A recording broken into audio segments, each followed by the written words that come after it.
si Sunny Lacopa, no? Amo ni siya makabanan ang ulihi actually nga sang Biyernes nga adlaw do naka-istoryahan may sila nga makita ay sila ni Hinson mga kabyanan.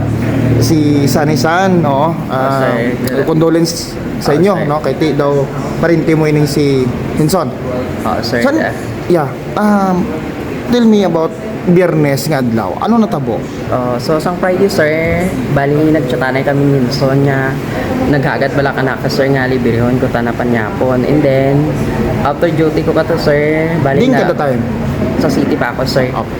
So after duty ko kato, nag-reply ako ka na nga kung ko sigigi ulatal ako dayan sa Kalinog. Then after kato sir, nagimos ako, nagbiyahe ako pa Kalinog mga quarter 6, nakaabot ako dira sir sa may 7-Eleven. After that, nag-chat ako ka na diin ka doon, nag-iari na ako sa may 7-Eleven. Pero dang dugay pa bla siya sir mag-response ka nakon. After ka to, do mga 20 minutes, nagtawag siya ka nakon. Managi, basi matugayan ako basi matugayan kada kahulat sa 7-Eleven kay may kadtuan pa ako upod si Michael. Ano oras? Quarter 7 to sir. Okay. Then after ka to sir, sige Japon do chat ko ka na quarter 9 to sir. Sige chat ko ka na kung Ding gusto ka. na. Quarter to 9 ding ka. Quarter to 9 sir, bali nagalin ako sa may tiya na sa may lechonan sir, dira sa may Taytay Dapit. Anong oras ka exact nagalin sa 7-Eleven? Mga running 9 to sir, running 9 PM. 9 p.m.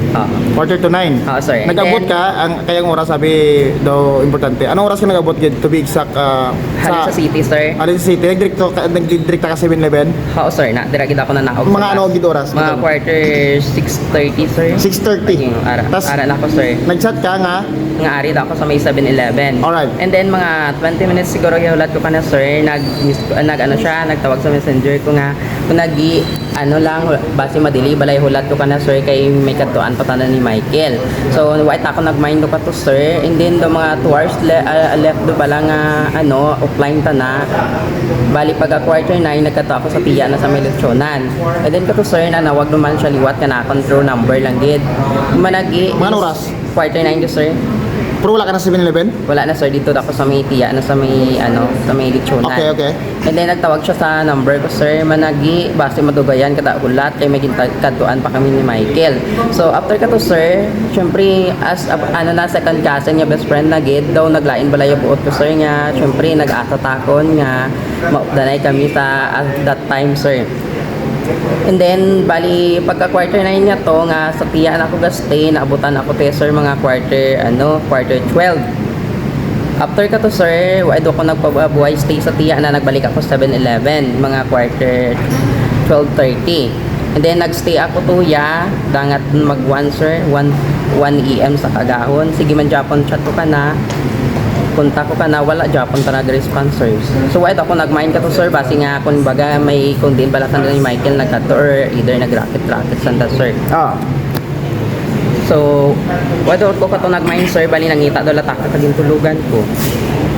So after that pagkaaga siguro to mga quarter 9 AM sa kagao nagchat ang tiya na kanako na manasan of the night pa kamo ni Hinson dyan. Amo to time sir nga nagbalik takon sa city ay syempre may duty takon to sir mo. And then nagpalipog Japon yung tiya na nga within 24 hours pala sir nga Japon ta nakauli nagchat lang tiya liwat ka na ako niya kung nasan ang mayad kadayaman hay well pa si Hinson ka pa uli tiya wala matok pa uli sa boarding house na and then wala masyadi ka pa uli sa amon. So nag-decide ang nga tiya sir nga kung ano bala ang mayad ay 24 naglapa do 24 hours nga wala Japon ta nakapauli. San, diri lang ko mapokus sa may 7-Eleven na kay crucial labing 7-Eleven. Ambar mo mga 6:30 ara ka 7-Eleven. Nag-out ka mga quarter to 9:30. Tama ba, Son? Sir. Tapos naglakat ka sa tiya niya quarter 9 sir. quarter to 9 tapos nagbalik ka sa 7-Eleven After katong after quarter 12 sir. quarter to 12 nga nagbalik ka pa to sa 7-Eleven quarter to 12 bala sir kung ato pa bala siya or either. pero di ba nanawag si Simo sa ato sa tiya niya? Tama ba? Ang pag-intindi ko. Hindi sir, andi pag sa tiya na, ang namin ko bala tong ina sir, nga tuya ako sa tiya na quarter 9. Oo. Nagtawag siya liwat ka na ako niya. Nagtawag siya. Oo. Sa din sa nanawag sa messenger o true Ano na number? sa true number ko lang sir, nanawag siya nga nga pasensya gid bati madugayan bala ko pahulat ka na sir kay may katuan pa sana ni Michael. Okay. And then madian man to ni tiyaon na nga si Tita Elsa nga may katuan sana ni Michael sir. Pero kabalo siya nga to ka na to kay tita niya. Oo sir. Nga, ginambala mo sa nga rin ako di kay tita mo. Nawala ka na sa 7-Eleven. Wala din sir. Okay. And then after ka to sir, mag quarter 12 doon, sige ko Japon siya kakontak. Hindi ko rin na makontak sir. Amo to nag-decide ako magbalik sa 7-Eleven, kay basi bala sir kung ato sanda. Oo. Nan after ka to sir, why Japon ko siya makontak. Why So- kami nagkita ay. So tapos, ano oras ka nag-out sa 7-Eleven? Nag-out ako sir, mag quarter doon 1 AM sa Kagahon. Tapos din ka nagkanto? Nag-ano sir, nangita ko tulugan ko. Bali nagtulog ako sa may sa boarding house ka best friend ko. Okay. So, butson diri ka man nagabihan sa kuan sa Kalinog. Oo, diri, I mean, sir. yeah, diri ka nagahan. Oo, diri sir. Okay. Then mag quarter siguro sir 4 AM sige man Japon hindi ako katurog bala sir ha. Syempre ako bala kung baga daw na ako kung bala maging outcomes katong ginupdan ni Agi. So quarter 4 nga to sir, sige man Japon tawag ko sa messenger na naga-deliver ang mga messages ko kana sir while man Japon to response. So mga quarter 9 AM doon nag-decide ako na mabalik sa city and then amo to nagtawag nga tiya kana kon sir kung upda na Japon kami bala ni Henson nga sir. So, naglapad to sir ang 24 hours simpit ka kabalaka da nga tiya kung diin bala siya nagkadto sir. And then nagkontak ako sa sa mga friend na kung upod na da sa Henson. Wala din sir, wala ako nakuha ng mga information. Okay. Hindi. Sorry. Sir. Ikatalang ka sa nino. Sir. Kabalo ka ba lang nakita sa CCTV nga nagbakal si Hinson sa 7-Eleven sang gabi? Ay wala ako sir. Siguro sir, pagpanahog ko sa bus, gapagwa siguro sa Henson sir. Oo. And then, pero that time sir, nga nagpanahog ako sa bus, nakita ko dagin man tuod si Michael nga may upod siya katuwa ka lalaki. Hindi ko man to sir ma-classify kung lalaki man to otoy or agi man. Pagpanaog mo sa? Pagpanahog ko doon bala sa bus sir, Ano? nakita ko bali sa ni Michael nga dang may upod siya nga duwa.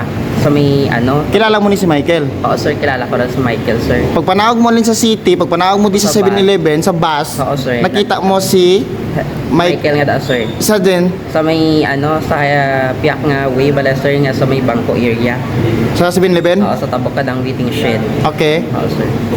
Amo to na 6:30 no? Oo, 6:30 sir. Nakabugno anay ka mo? Ay wala sir, kaya syempre sa tabok sa sir nga way. Okay. Yeah. Why ta ka nag-mind dun ka to sir, syempre ay ilain na iba makapabi nga transaction nga. May duwa sila kalaki nga, may duwa sila kalaki nga upod. Oo sir. Sa mo nabalaan nga si Hinson nagkato kay Michael. Nga upod sila ni Michael. About to time sir nga bala pag-chat ko ka na nga diri ari na ko sa 7-Eleven. Oo. And then nag-call siya kanakon nga managi base madugayan ka bala hulat siya kanakon kay milaktan pa kami ni Michael. So ay taka ka to nag-mind sir nga that time sir ay pa si bala si Mike si Henson kanakon ka panawag of the night ni Michael. Pero pag panaog ko sa halin sa city sa may bus, nakita ko da si Michael sa may tabok sir kadang 7-Eleven ang dira nga way pa bangko bala sir sa tabok kadang waiting shed. Tiway mo sige nambalan nga kita ko si Michael. Ay ko sir, syempre maray abi mo sa Hindi, piyak nga way. I mean, si Hinson, Si pagtawagan niyo bala? Ay ako nag-mind ka to sir. Mo sige nambalan niya, ay nakita ko si Michael. Ay amo lagi to sir mo pagambala ka na niya kung nag-iba si matugayan ka hulat ka na ako na danay ka ni Michael amo to nag-enfold dayon tanan sir. Pero dahil ang tawag, di ba? Oo, sir. Sa din sa nagtawag, dito ka nakikita mo? Kaya tita ya? Hindi pa sir, arap ko sa may 7-Eleven. Lain mata na tong pag quarter 9 bala sir nga nagtawag siya liwat ka. So nagtawag pag sa liwat? Sir, true number la to. Pero sang Supot siya nga kaduwa sa nanawag si mo? Oo, sir. Tama ba? Pag-intindi ko? Oo. Kaduwa sa magtawag? Bali quarter 7 to sir ang first na nga tawag ini ang ikaduan is ang quarter 9 yung bala nga to ako sa tiya na sa may lechona. Okay, quarter to, ang una yung tawag, quarter to? Ano? Quarter 9 sir ang ikaduwa. Hindi, ang una. Quarter 7. Quarter 7, ara ka 7-Eleven, Oo, sir. nanawag sa nga, ma-off na sila ni Michael. Oo. Pero pag abot mo sa alin sa Iloilo, pag panawag mo sa 7-Eleven, 6:30, nakita mo si Michael, may upo niya duwa ka lalaki. May upo na siya nga duwa ka lalaki sa tabok ka ng 7-Eleven sa may bangko area the pit sir. Okay. Sony, bala mo may nagatag sa amon nga info which Oo, is may CCTV. Oo, sir. Kami nga nakita Oo. nga si Hinson, i-check lang mo ng oras ha. I-check lang mo ng oras.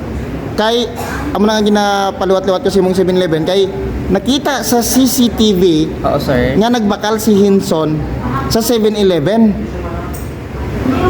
Kag may ginbakal siya, hindi lang namon i-devolve kung ano, pero may sir. ginbakal sa 7-Eleven, may video na. sir. That is why crucial ang time nga pamangkot ko sa imo kay ambal mo 7:30 ara ka sa 6:30, 6:30 ara ka na sa 7-Eleven, nag-out ka sa 7-Eleven quarter to 9:30. Tama ba? Oo, sir. Din ka Pero I dapit. mean, sir, wala ako sa sulod ka 7-Eleven, ara pala ako sa gwa. Yeah, sagwa. Pero dira ka gahulat. Oo, sir. Which is posible kung may magsulod, wala mo man kung sino ang nagsulod. I mean, example, may nagsulod si Hinson, makita mo yan. Ay, wala. Sir, in that area, kita ako sa may front gate baladya ako sa may mga Oppo, dapit lang sa cellphone, sir. Sa din? Sa may Oppo, ng mga cellphone, sa gilid lang gid ka 7-Eleven. Dila ako nag-wait ka na. Ambal mo ginara ka sa 7-Eleven. Oo, sa 7-Eleven, sir, pero I mean, bala sa gilid na bala ka 7-Eleven. Hindi sa Hindi sa sulod lang gid. sulod. Sa sulod. Hindi sa sa kilid. Oo, sa gilid lang. Pero probably ang may magkadto nga magsulod makita mo. Ay, hindi, sir. Ha? Hindi. Hindi? Hindi, sir. Ang dire lapit sa 7-Eleven, tapos na yung entrance, sir. Labi ang dire, tapit lang dire ako sa kain lapit ka na, sir. Oo. So, hindi ko makita. Why ko ginakita? Senson to yung pagsulod, sir. Pero nagambal ka. Pero kabalo si Hinson nga 6:30 ara ka 7-Eleven. Oo, sir. Bala niya? Oo. Ay, nagamal ako, sir, mga viewer ko to, nag-chat ako na arin ako sa 7-Eleven. Pag quarter 7 ka to, sir, na nawag na kanakan. Managi ko na hindi ako kasabay kanimo. So, ako na pasensya, gigi, basi medyo diliya. Pag updanay tayo, may katuan ko ni Michael. Tapos ako na tayo pag-enroll na kanakan, sir. Sige. Anyway, check naman ang time sa 7-Eleven. Anyway, anong pagtanaw mo nga ginpatay si Hinson Isani? Siyempre, sir, as a second cousin na, siyempre, nasakitan man kami, sir. Siyempre, duro pa tarati plano sa kabuhi na. Gusto na pa nga makatapos ka pag-eskwela. Mga kabulig sana nga, mga libayon. Kag sa pamilya naging, sir. Ano ka mo ka-close? Super close gid kami, sir. Daw, hindi lang kuno nga second cousin ko lang siya daw magbugto gid kami, sir. Kabalo ka nga may nobyo siya? Ay, wala, sir. Wala man si Hinson ka nakag-share about sa love life na, sir. Usually man lang is ang man lang chika-chikahan malalaman nga dang dawa ay malabalati, sir, di Oo. Pero hindi mo kilala ang nobyo niya? ay wala, sir. Wala man si Hinson may gin-share ka nakan about sa love life na, sir. Wala agad? Wala. Pero ambal mo close ka mo duha pero wala sa lang nagano. wala magitrag panugid kidang na about sa boyfriend. Ambal mo sa city ka obra. Oo, sir. Pero dire ka puli sa Kalinaw. Sir, lako di ka pa uli. Kung mag-chat lang ka nakan sa Hinson nga maglagaw, wala kami, sir. Amo lang pagkanto. Pero taga din ka ganito sa Kalinaw son. Sani? Sir. Supanga. Barangay Supanga. Oo, sir. Oo. Anyway, message mo ba kay Hinson? So, as my second cousin, Henson, kung diin ka man subong ni guide mo lang kami, kag ang imo nga mga manghod, kag parents mo gid. So, kabay pa nga mahatagan gid hustisya ang pagkadura. Sige, something yun.